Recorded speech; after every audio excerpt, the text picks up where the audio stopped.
Soc Ricard Bonamussa Argelaga, president del Cercle Històric Miquel Biada, Barcelona-Mataró. Bàsicament anem a la recerca històrica de tot el que està relacionat amb el tren. Amb el tren i, evidentment, amb Miquel Biada i la seva època.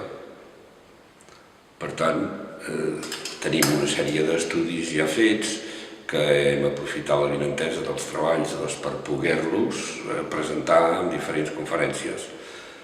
N'hem fet de divulgació a Mataró, 5 o 6 llocs ja, entre l'any passat i aquest. N'hem fet a Premià, n'hem fet a Calella, n'hem fet a Sant Vicenç, o sigui que hem procurat difondre al màxim possible l'obra de Miquel Biada, per un costat, i per altre, el que va representar el tren per al desenvolupament industrial de Catalunya. En aquells moments jo tenia una preocupació, i era una en relació a Miquel Biada i a l'altra amb en Puig i Cadafal. Dos grans homes. Mataró, evidentment, té una galeria de mataronins il·lustres important.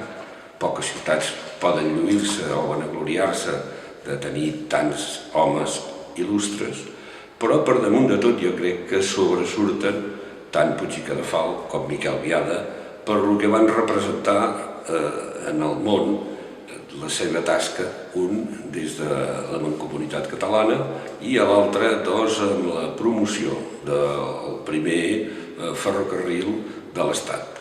Estrenem local en el carrer de Montserrat, però en aquests moments s'està arranjant. Es pinta i es posa al dia per poder fer les reunions i mirar en un futur a veure si encara hi desenvolupem algunes tasques més.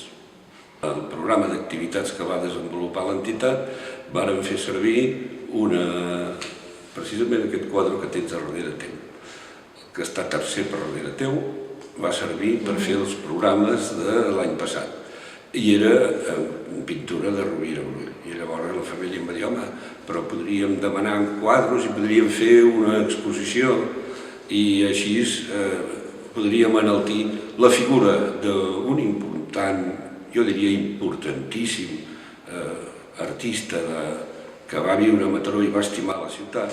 Bàsicament la història m'ha preocupat molt. Més que res perquè ens ensenya el desenvolupament dels pobles. I a la vegada també podem comprovar, per mitjà de la història, que qui la fa no és el que l'ha perdut, sinó que qui fa la història és el que l'ha guanyat.